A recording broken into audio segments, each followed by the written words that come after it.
This is Neal Adams, and you're listening to the Comic Relief Podcast.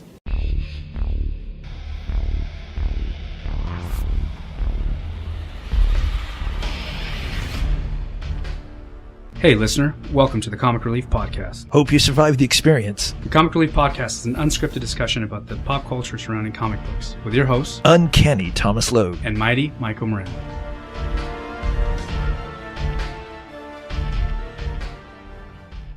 Thank you very much for doing this with us, Neal. Am I doing an honor? Yeah, yes, I am. We've been doing it. No kidding. What we'll do is, we'll squeeze in some questions every now and then. We don't want to interrupt.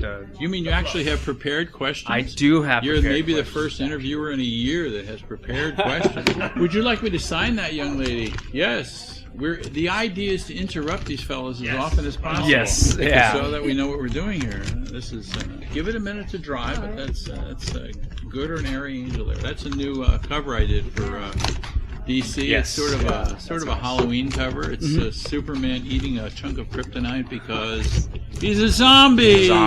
He's already dead. Who cares? So now you've done the Batman zombie in the black and white and the Superman zombie. Right, in the Superman zombie. Yeah, I think that's probably what caused them to have me do that zombie piece. I guess my first question is you've been in the industry since the get-go. I thought you said the gecko. I think it was the gecko. Since the I gecko. wanted to say Since the gecko. since the get-go. Is this really? Oh, get-go. Yeah, since the get-go. I I'm not thought it going to was sell you gecko. insurance. You've seen it go through all kinds of phases, different eras. Where do you see the industry going in the future? Do you think there's still a future for print, or is it all going digital and movies? I think that the question you ask is a question that I've been asked for the last 10 years, and the answer is always the same. People don't give up what they love. They just find more people to love something else. They're not easy to surrender something that they appreciate. So the question is, are all the people who love to read comic books going to die only to be replaced by people who go on the internet and don't read comic books? I don't think so. It's true. Since I started reading, I didn't start reading till in the 90s, and even then they were talking about the industry only having 10 to 15 years max left, the lifespan. Well, when I got in, they said they had 1 year. Oh, wow. So it's increased. And we're going to be out of business. The thing that you have to remember is that if you talk to any comic book store owner, they'll tell you in the last 2 years business has become fantastically good. It's good. And in the last 6 months, even more so. So you can then sit back and say, well, why is that so with the comic books on the internet and film and television showing such a broad face? And the answer to the question is all of the above. Yeah. The fact that the comic books are on the internet allows Uncle Joe and Grandma and people who haven't read comic books to read comic books on the internet. Sure. And so when they walk by a comic book store, why wouldn't they go, I'd like to get one of those that I've been reading on the internet and get some hard copy or get a collection or whatever. They still want something tangible that they can hold. They don't necessarily collect. all. I mean, you get some people who will insist, I only read comic books on the internet. So what? They're new readers for the most part. They're not switchovers. So you think print and digital media and movies and television, they're all kind of growing in parallel a little bit? No, I think they service each other. Okay. I think they make each other more popular. Oh, I agree. No. If the general population becomes more attracted to comic books in general, and more people know the characters and are interested in the characters and are interested in the stories and see the movies and watch like Gotham, and they do that and they read on the internet, aren't they going to just increase the awareness of comic books? We had a time in our country when 9/10 of the population said, I don't read comic books, my parents never let me do it. Yeah, absolutely. Well, that's changing. All of that's changing. Yeah. So we're really at the cusp. We're at the beginning of the change into the general population becoming more and more aware of comic books. We never thought it would happen. But if you go to Japan and you look at manga, you name characters there, and everybody knows them. They all know. What do you think of this? What do you think of that? Yeah. In Europe, everybody knows who Asterix is, and Lieutenant Blueberry, and Tintin or Tonton. Yeah. Everybody knows who those characters are. You can't ask a person walking down the street who's Tonton. Everybody knows. Why? Because that's been accepted by the general population. And it's beginning to happen now. The Flash Oh, who yeah. we think, as comic book fans, was known by everybody, which was really only known by the smallest percentage of the population, has got a TV show. Oh, and by the way, he's Barry Allen, like he ought to be. Hello. How about Iron Man? I mean, Iron Man was, at best, is arguable, Second but string. a second-tier character, and he is now. Robert Downey Jr. is Tony Stark. Tony Stark is Robert Downey Jr. Right. Everybody knows who he is. Right, and apparently he's been signed up for 11 movies. They need to sign him up for 11 more after that. Unbelievable, and this is the culture that we're being born into. Mm-hmm. This is not, oh, here's the result of all the work that's been done and all the stuff that's happened. This is the beginning. So it's no longer a niche market. It has now become. I mean, it's obvious that it's become very mainstream thanks to It's becoming very Avengers mainstream. It's and becoming all these very movies. mainstream, and we're kicking the hell out of European graphic novels because they always kind of look down on our superheroes with the skin-tight tights. Yeah. Right. And prefer, the little, much more calm storytelling of the way that they did it. The reason that they thought that they were doing better stuff was because we pissed on our own characters. We pissed on our own medium. We created comic books. It wasn't Europe. It wasn't Japan. We created comic books. And superheroes came from Jerry Siegel and Joe Shuster, two Jewish kids in Cleveland, Ohio. Absolutely. And that they created the comic book genre. Even though comic books were printed before then, they were printed as collections of newspaper strips. Sure. And they were never that popular compared to, say, Superman or Batman or these other characters. Comic books had to be attacked by the government for them to be put down. And then that did happen. And it was a terrible story. Now these books that were being targeted by the government back then, were those the zombie books and the serial killer Horror books? books. Horror books. Oh, they attacked more than that. Books that had the word crime on the cover. Oh, wow. Terrible, stupid and this stuff. is something they that implied that comic strips at the top of a fire hydrant looks like a woman's breast. Just awful, arguable, awful right? thing. Yeah. Sort of does. Sort of does. Look at a fire hydrant the same. Yeah. So The problem is that Congress had appeared on television fighting communists, presumably fighting communists, and they got their glory. They were on television every day testifying and discussing communism. And when that turned to then the legislators needed something else to attack. They needed the next big scandal, right? They went to the dictionary and got something else that began with C. Yeah. I call it legislation by dictionary. Yeah. And they found comics, Yeah. and this guy had written a book to attack comic books. And so they jumped on it. And part of it was that they got to stay on television. Yeah. After that, they weren't on television Afterwards, anymore. They never disappeared. again. So it was communists and comics. They got to stay on television. Did a tremendous amount of damage to our country, which absolutely. is what the Congress seems to do almost all the time. Yeah. We were left with a country whose parents told their kids not to bring comic books into their own house. I was in the generation that carried comic books in my back pocket, and we traded comic books. Yeah. You couldn't afford to buy comic books. You could buy one comic book a month. And that You'd was buy your comic your book, 10-cent book. and your friends would buy their comic book, and you would trade. And by the end of the month, you had read all the best comic books because you would trade it around. That's how we did it.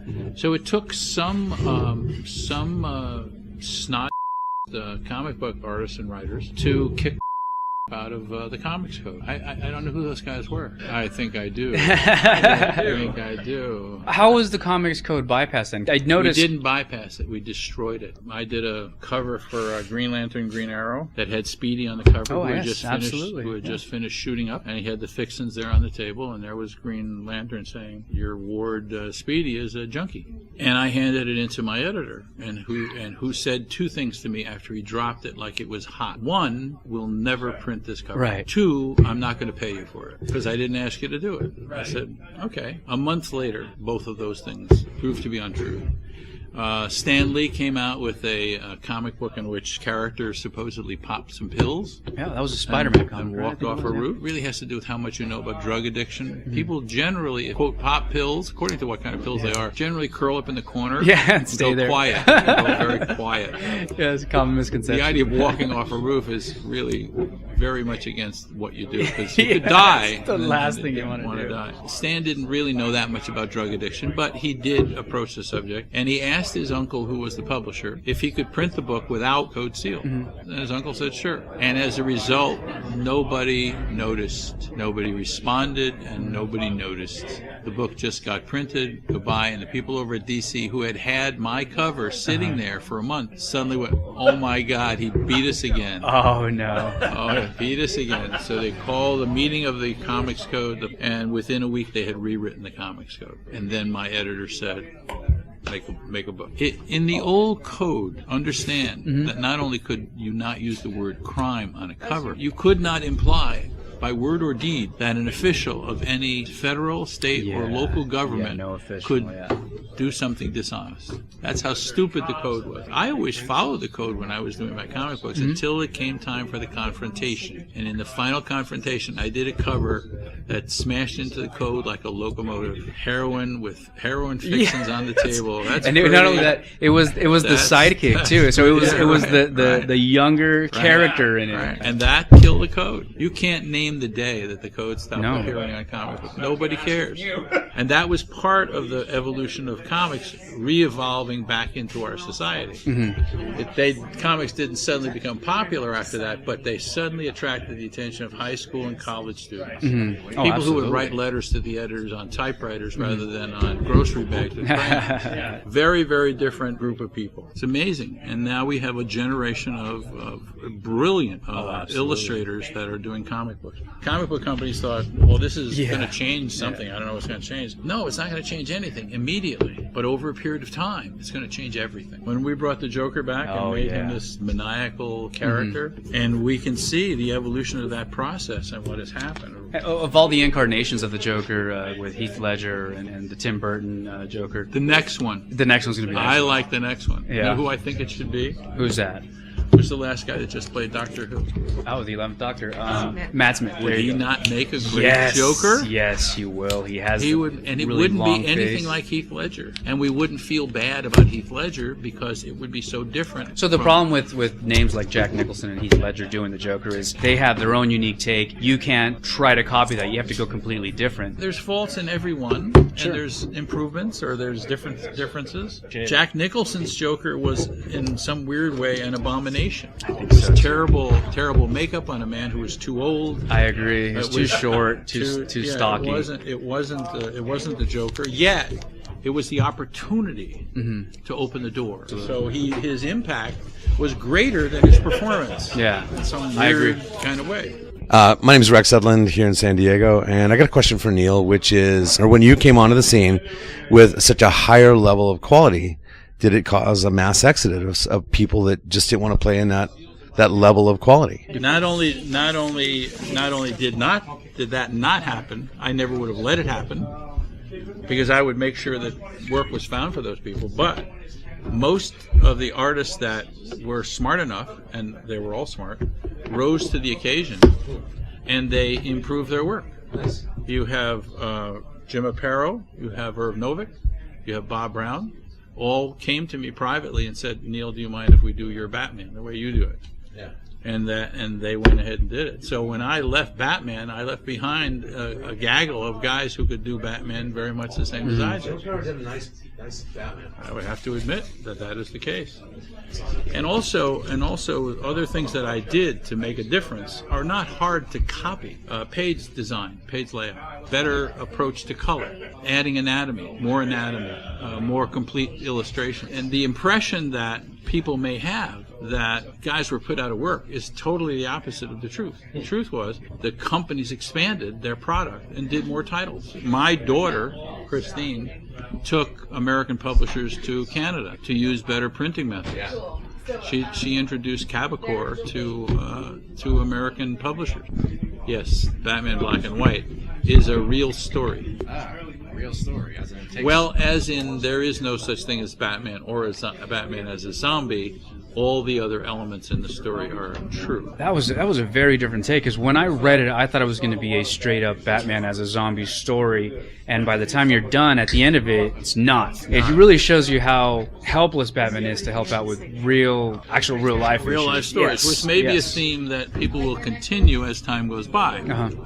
In fact, those stories in there are real stories. From people that you knew, or personal experiences? The first person, who is a woman who almost lost her house, Sure. as the sheriff and lawyers came to her house to evict her, Yeah. works for CGC. Her name is Tonya, and she's the only real steady employee for what's the name of the company? Desert Wind. Okay. And Tonya has two sons. And this is exactly what happened to her. The sheriff and lawyers came to her house to evict her, to kick her out of her house. She had gone to reapply for a loan, as the bank invited her to do. Uh-huh. She filled out all the papers. She had the checks all ready. There was nothing improper about what she was doing. But since they told her not to send the checks in, they were going to evict her for not sending the checks in. Wow. The story of people living in their cars, of course, is a well-known story. Sure. The story of people being thrown into jail for 15 years Yeah. for committing a misdemeanor, Yeah. amounts to a misdemeanor, and one guy in jail for the rest of his life for stealing a pair of tube socks. Pair of tubes, because it was his third strike, right? It was his third strike. Yeah. Is a true story, and I got it from Newsweek magazine. Oh man. So Yeah. all of those stories are true stories.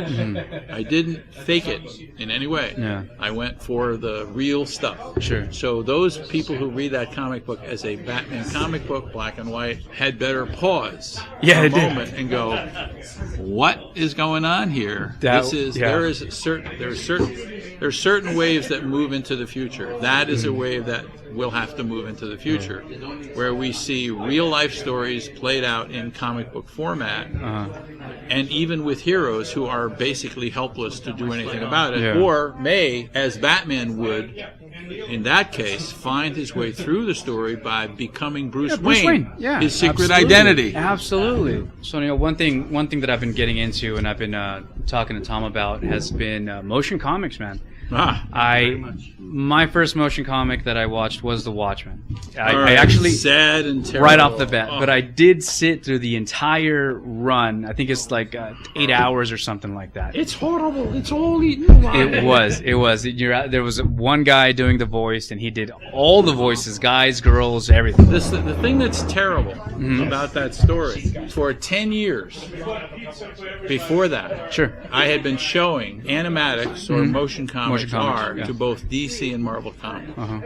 They ignored it. So it doesn't matter that we had shown it to them. When it came time for them to attempt to try to do motion comics, they went to the least qualified people on Earth. Marvel was doing the same thing. We went to Marvel, and we since Watchmen was being done, and we saw parts of it. We went to Marvel and said, wouldn't you like to do it the right way? And we showed them our stuff. Joe Quesada said, when they finally showed it to Joe, why don't we have Neal do a Frank Miller Wolverine? So we did a Frank Miller Wolverine sample. Is that out there somewhere? No, it's not out there. Oh, wow. It's not out there. That's We a did shame. it as a sample. It's the one where Wolverine is climbing up the mountain and there's a bear inside the cave. If you looked at the comic book, just the first couple of pages, and we just did just the first couple of pages until we got to the bear, it would blow you away to see the motion comic. It was like the wind is blowing, the sleet is snowing, the sound effects are there, everything is there. So we showed that sample to Marvel. They were stunned. They couldn't understand how we had gotten what we got out of what they gave us. Finally, they said, we would like you to do this X-Men thing. Oh, absolutely. They're gifted, right? Gifted. Yes. And so we accepted it as a job. What I didn't, we did I think the first book in a month. And this was Joss Whedon's Astonishing X-Men, the Josh gifted Whedon, art. John Cassidy. Yes. Oh, yes. Great Right, book. Great story. right. We used their artwork, used the Yeah. artwork, and Oh, used yeah. every single word. Didn't change the words. Yeah. Used all the artwork. If you read it and you read the book, they match.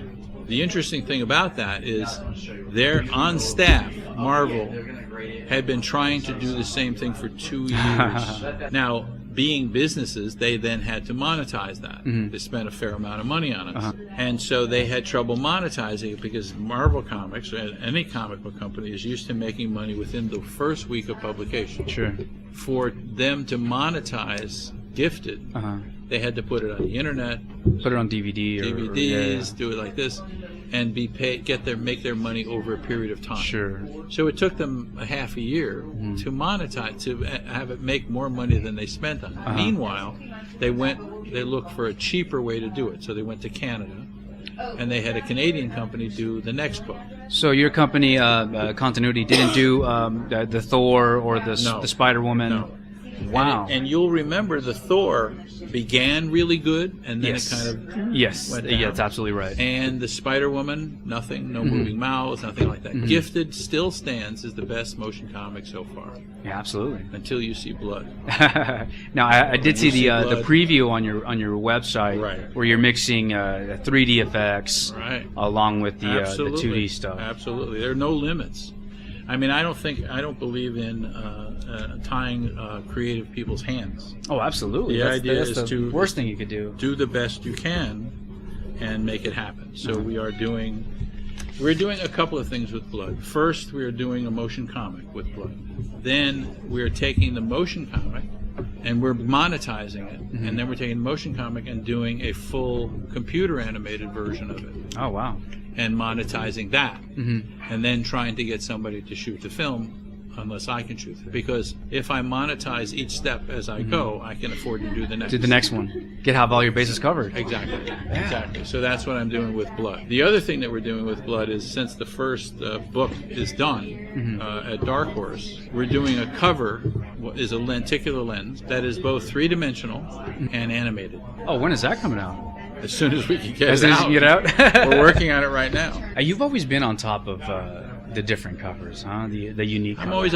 always on top of A lot anything of that's things. new. Yeah, Anything absolutely. that's new. Anything that's new and different. Any new way to do what we do, to find another way to do it. I do anything that's new, anything that falls into my hand that's new, that I can show what I've learned. And remember that I haven't really done regular comic books for 20 years until I did that's right. Batman Odyssey. Batman Odyssey is a blowaway comic book. You don't know it because you haven't read it. When you read it, and only then, when you read it from cover to cover, will you be blown away, and you'll see what the potential for graphic novels are. I'm going to tell you what Batman Odyssey is about. Sure. It's about 300 pages to begin with. And it's about Batman on an Odyssey. So if you're going to do an Odyssey, pretty much it better be a gigantic life voyage. Yeah, absolutely. Yeah. Okay, so if Batman gets on a motorcycle, rides down to the 7-Eleven, comes back, not a big trip. When he gets on one of these things Pterodactyl. and flies it underground into the underworld, Yep. Neil's showing us the cover of Batman Odyssey. yeah, It's, pretty much Batman riding a pterodactyl. pretty much a very deep and long and hard trip. Now, why is he taking this trip? He's taking this trip because, do you know who the Sensei is? Sensei is the head of the League of Assassins. Okay.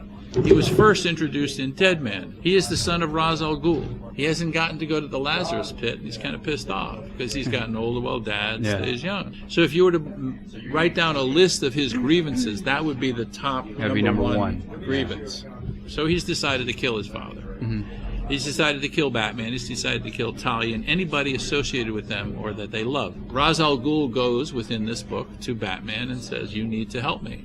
Save me from my son."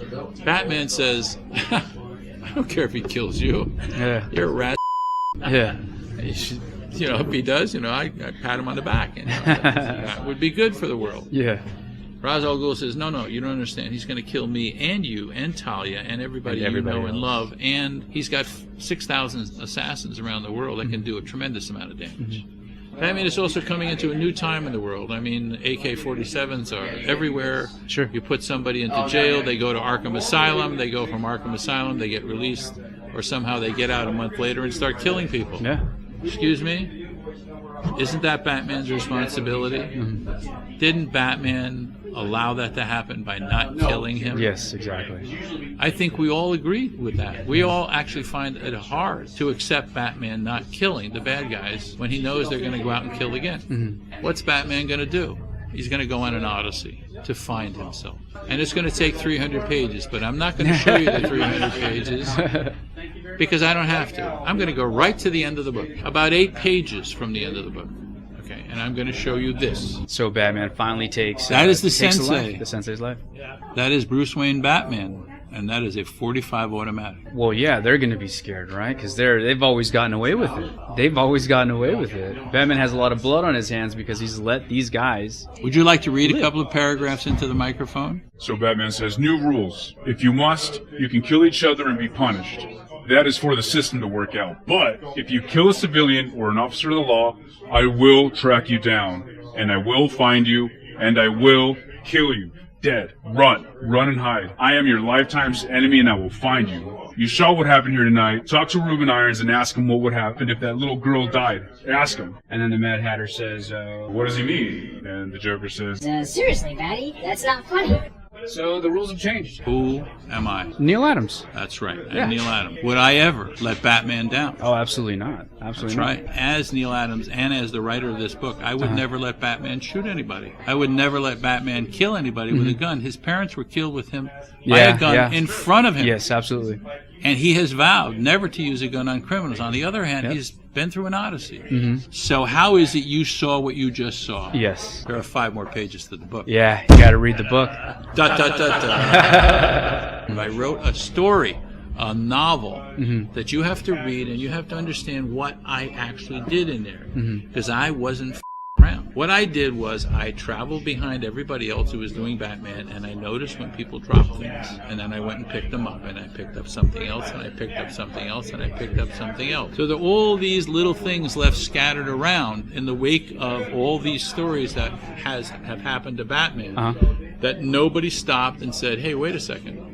We haven't done this. What's going on here? Yeah. I'll give you an example. Well, I'll give you 2 examples. Sure. First, how was Dead Man killed? He was An aerialist an aerialist, yes. and an assassin Okay. from the League of Assassins, run by the Sensei, assassinate him in public as a random crime. Now, according to Frank Miller, how were Robin's parents killed? Same thing. While they were, on the trapeze.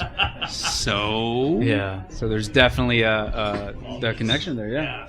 a connection. Yeah, I'm sorry. absolutely. Yeah. Hello. You'll realize that at the same instant Robin realizes it. Where and when did Ra's al Ghul tell Batman that he knew he was Bruce Wayne? In a story by Denny O'Neil and myself, when we first really meet Ra's al Ghul face to face, he is with Ubu and he is in the Batcave and he is facing Batman, telling him that Robin and Talia have both been kidnapped by these people. Okay, and being held for ransom. And Batman has to go and rescue them. That is the story as we hear it historically. Sure. Okay, so we are now introducing Ra's al Ghul as Batman's Moriarty. Sure. Absolutely. Yeah. Equal in intelligence and ability, Cunning and everything. cunning and everything else. And we are to believe that Ra's al Ghul figured out On his own. He figured it out. Yes. Figured it out. Now, if you study enough history, you will discover that the bad guy always lies. So Batman's introduction to Ra's al Ghul, not for you, but for him, immediately establishes Ra's al Ghul as a liar, As a and manipulator, that anything he says in the future will be a lie. Now, how was he able to figure that out? It is possible that somebody brilliant as Moriarty or Ra's al Ghul could figure out. Yeah. To put it together. Possible. Hard, because nobody else has, Yeah. as we know, figured it out. It's possible that he could have figured it out. Okay. How could he possibly know there was a Batcave? Yeah. Couldn't. The only one that knows there's a Batcave is Man-Bat, who stumbled upon it accidentally. Batman knew Ra's al Ghul was a liar from the very first moment he met him, and that everything he would say would be a lie. So that if you read that book and you believe Ra's al Ghul telling a story about his own son, and you know that, you will know that everything he's saying is a lie. Yeah. And it is quite possible, if you studied any martial arts, that you will realize that the sensei will probably never tell a lie, because it's within the code of martial artists not to have to lie. I've just revealed a load of stuff to you. And now I'm doing Jack Kirby and New Gods. Oh, you're doing the new gods. Oh, yes. Oh yes. So do you keep up with all the movies and the TV shows and the animated stuff? Well, in a reasonable way. I don't go crazy. Have you been watching Gotham or Agents of S.H.I.E.L.D.? Yeah, I've been watching God. I've been watching Agents of S.H.I.E.L.D. and I feel the same way everybody else feels. The first year sucked. A little bit, didn't it? Can't we have some superheroes doing some shit? Thank you. Oh my God. No, I mean, everybody knows. Everybody feels the same way. We want to see. It's supposed to be about comic books. Yeah. Even the plane doesn't look like a Shield helicarrier. No. Why couldn't they do a mini helicarrier? Yeah.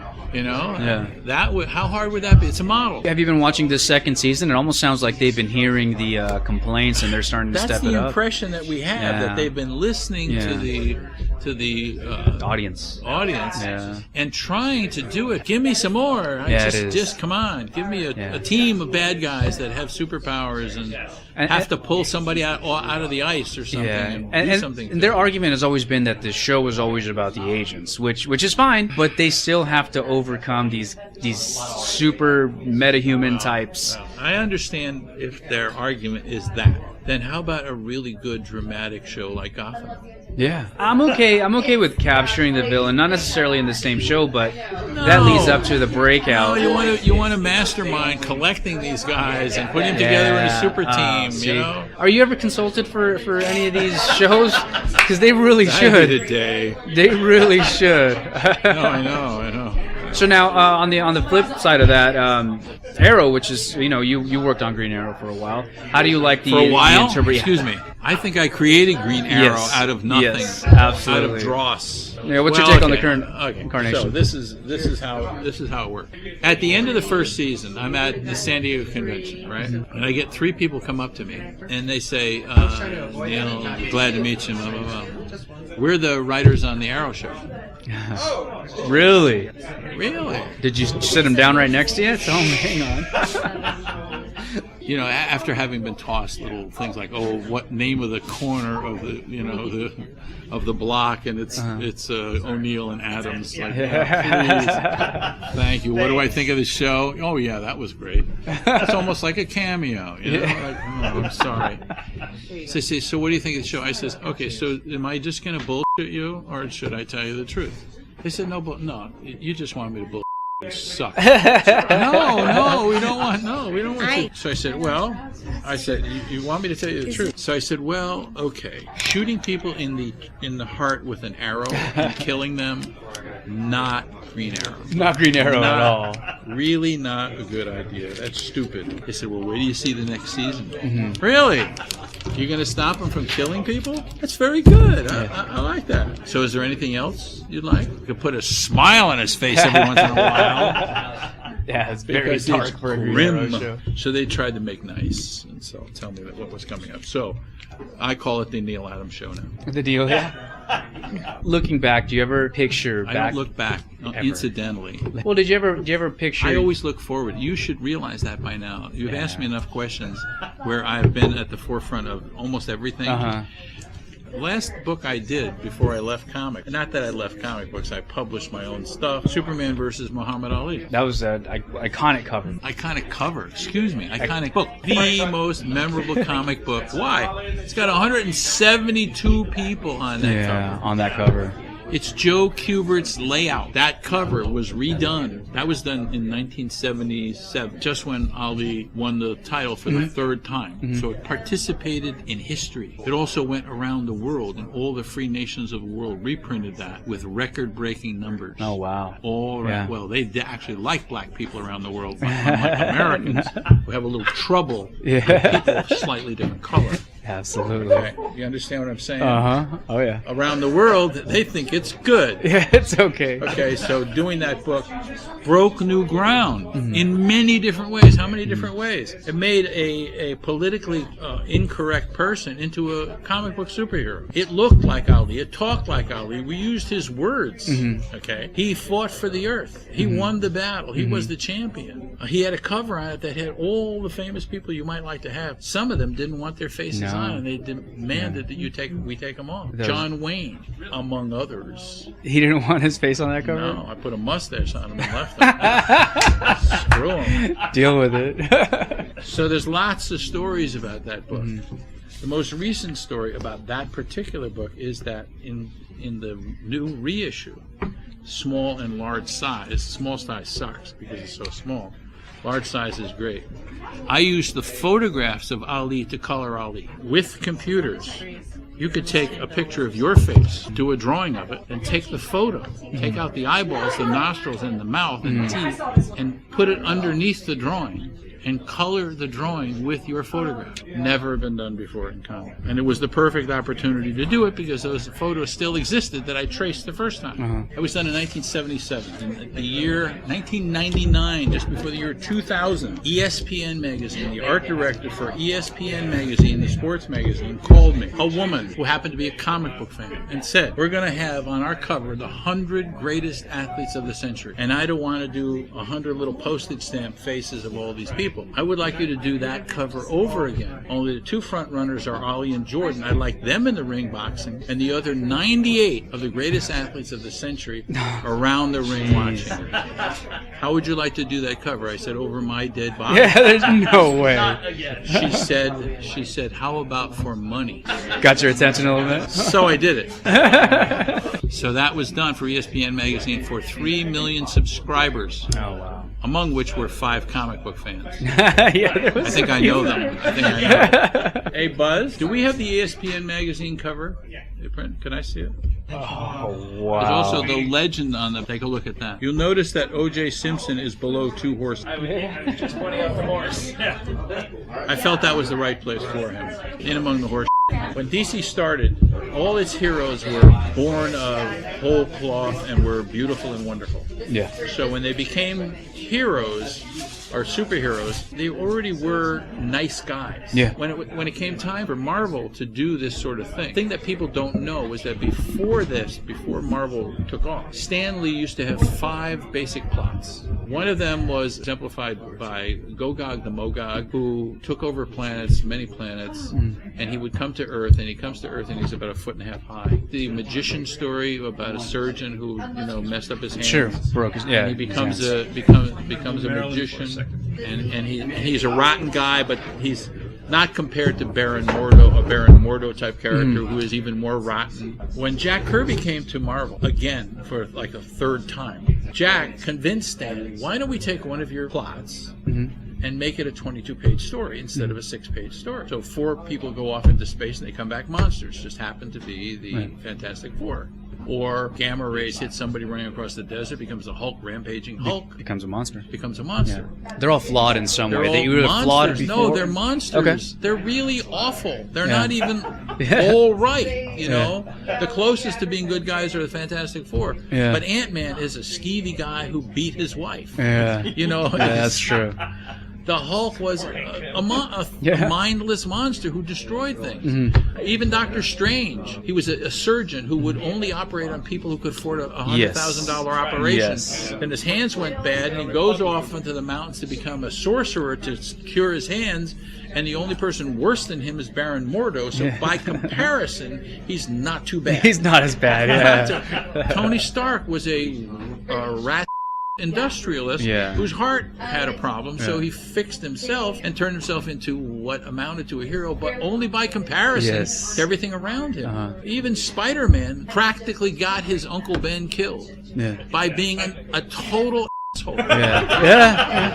A minefield of difference. There's not anywhere near the same. Batman is the closest to a Marvel character that you could find. Oh, I've always said that. Said that. Absolutely. So there's a very big schism between the characters, whether they do them in the TV shows. And it's too bad that in some ways that the guys who do the TV shows don't get it.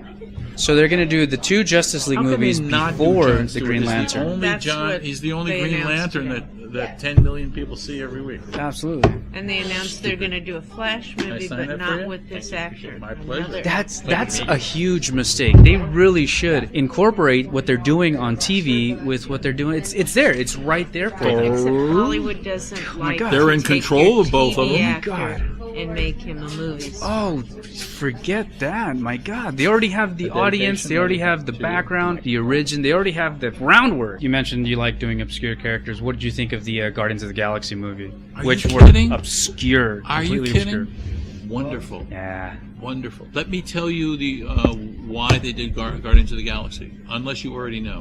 No, please enlighten me. Yes.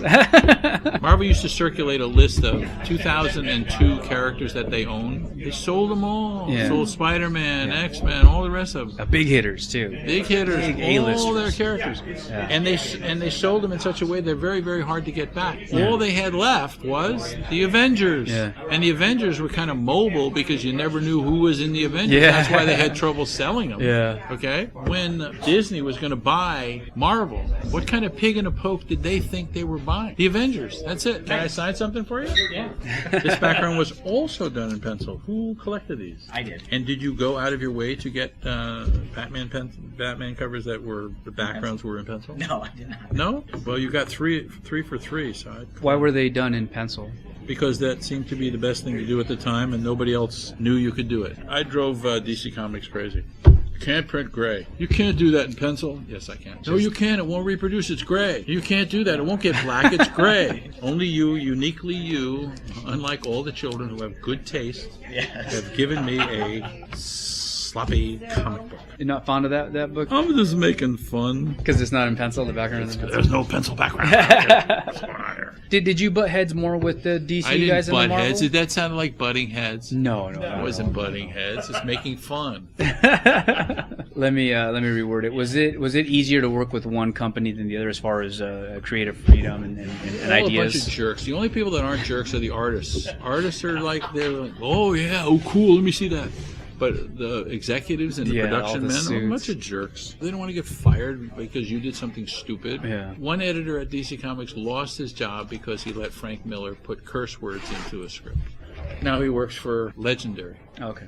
a There's film company that makes comic books with Yes. Frank Miller and Yes, a absolutely. small number of people, so they can turn them into films. Okay. That didn't work out so badly for him. Yeah, he did. He ended up all right. I remember when my production manager said, "You can't print a double-page spread across unless it's the center of the magazine. You can't print it across 2 pages." Really? I think you can. You know, on the presses that they use today, especially at Cabacor, you really can't be off more than about 1/8 of an inch. So as long as you plan the thing so that it doesn't depend on the register, pretty much it's going to be fine. Like, don't put the words on the crease. Yeah, that's a good That move. would be Yeah. a dumb idea. And you can put your art into the gutter. And on the other one, you go, no, you can't do that. Why can't you do that? Well, they trim the page. Well, they don't trim the gutter. No, they don't trim the gutter.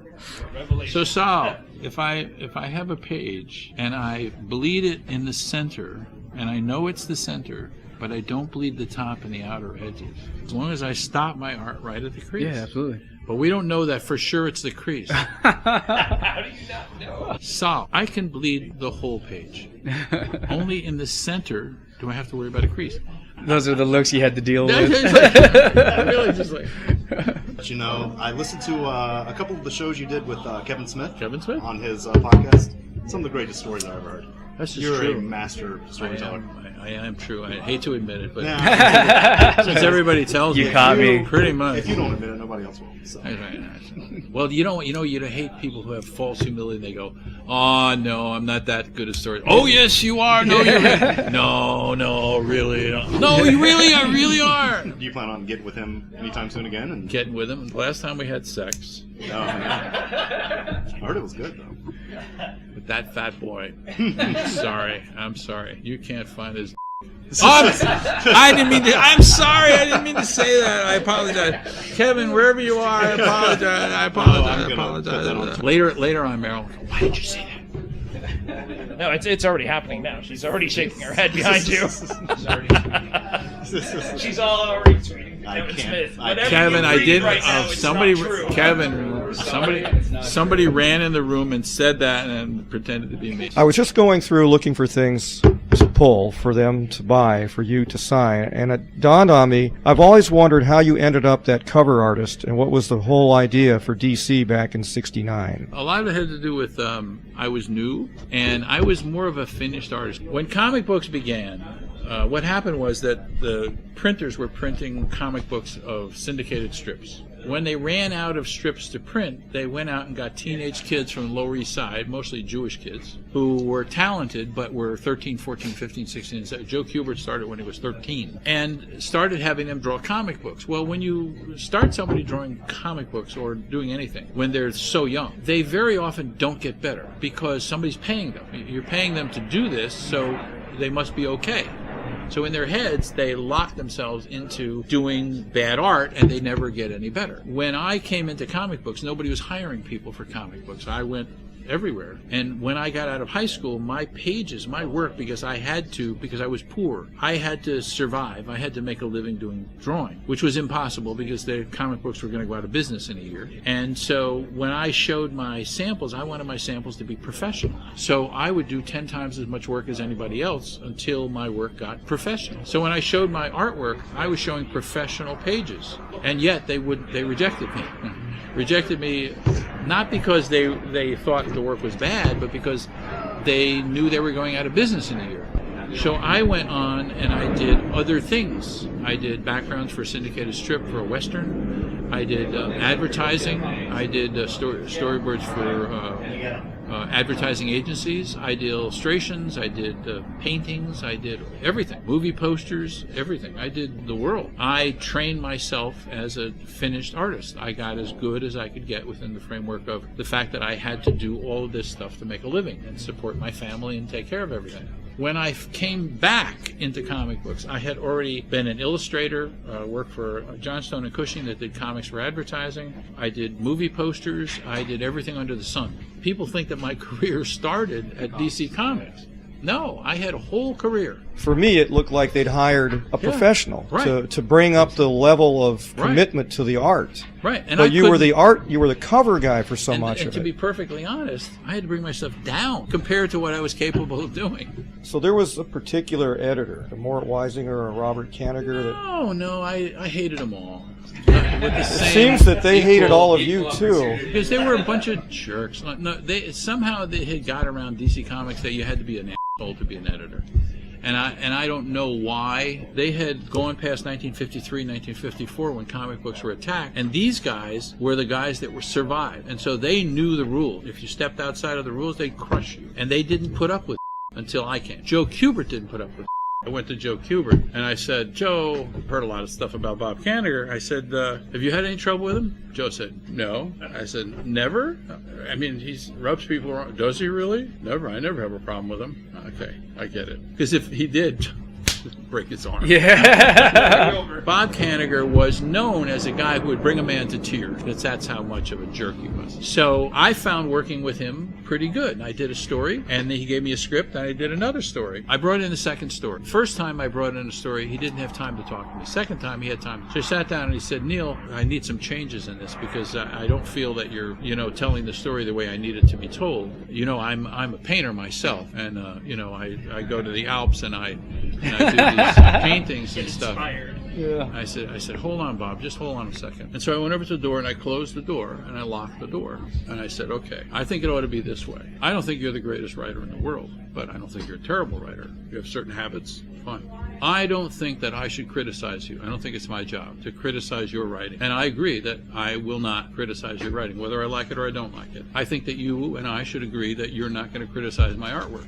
On the same basis. You do the writing and I do the artwork. And I think that's the arrangement we should have. And I think that's fair. He said, well, okay, I guess that's okay. I went over and I unlocked the door and opened it up. I got along with Bob Kanigher perfectly since then.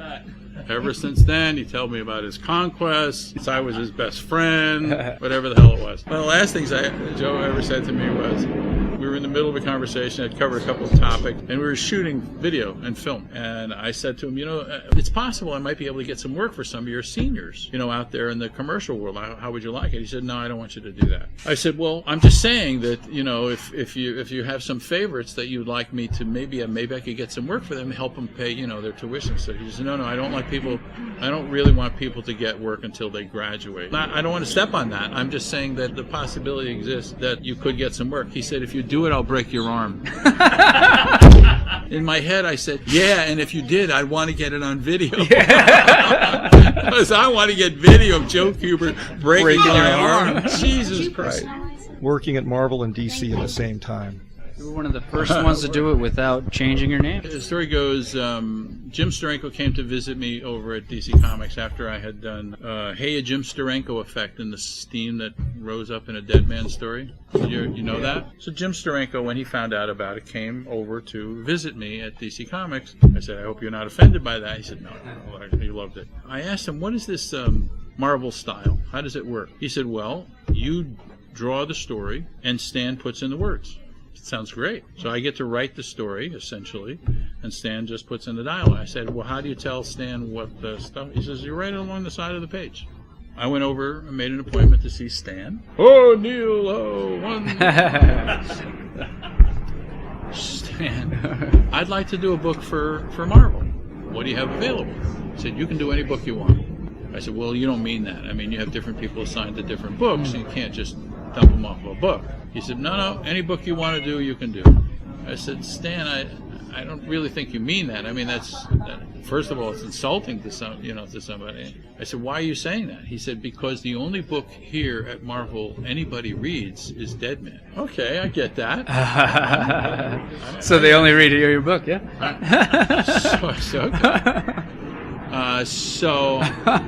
Stan, what is your worst selling title? And Stan said, well, our worst selling title is X-Men. We're going to cancel it in 2 issues. Yeah, it's on the brink of cancellation.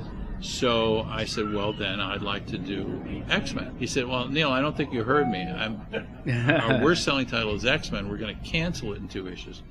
I said, well, in that case, working in the Marvel style, you're really not going to pay much attention to what I do in those 2 issues. He said, well, that's true. Not. I said, well, in that case, I'd like to do those issues. So he said, okay, so I'll make a deal with you. You do X-Men, we cancel it, and then you do an important title like The Avengers. That's not funny right now, but about 10 years ago, that was hysterical, because Avengers sucked. Just saying. Now it's not funny because Avengers is like a big deal. So I said, okay, that sounds like a deal. He said, so how do you want us to list your name? I said, Neal Adams. He said, well, a lot of times artists don't want, if they come to another company, they don't want their name used because the company will be upset with them. I said, well, okay, I'm not concerned about it, so just call me Neal.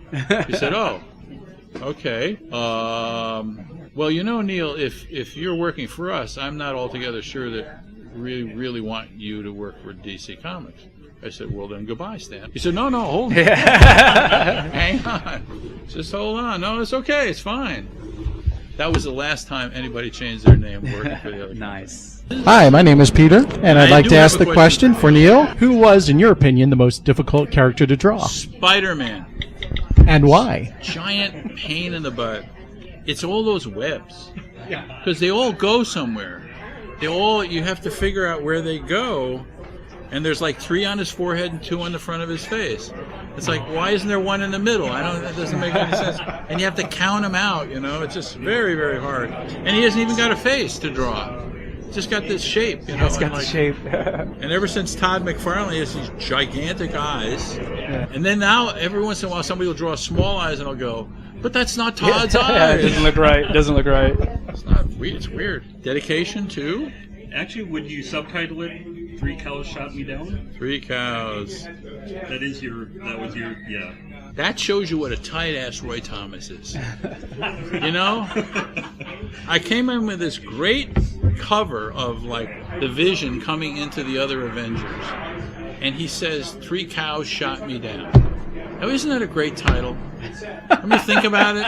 3 Cows Shot Me Down. 3 Cows. So he called it, what, the Andromeda Swarm? Something like that. It's just like, really? The Andromeda Swarm? Who gives a 3 Cows Shot Me Down? What could be a better title than that? It's like, if it wasn't for that horse, I would have graduated that year. What? Great title. I'm just saying, And if you saw the title page, you could see I had lettered the title in there, and they lettered over Andromeda. Really, so bad. Neal's describing Do You Dare Enter the House of Mystery? He was the inspiration. DC House of Mystery book is number 191. Is an art teacher, but he's a small little artist.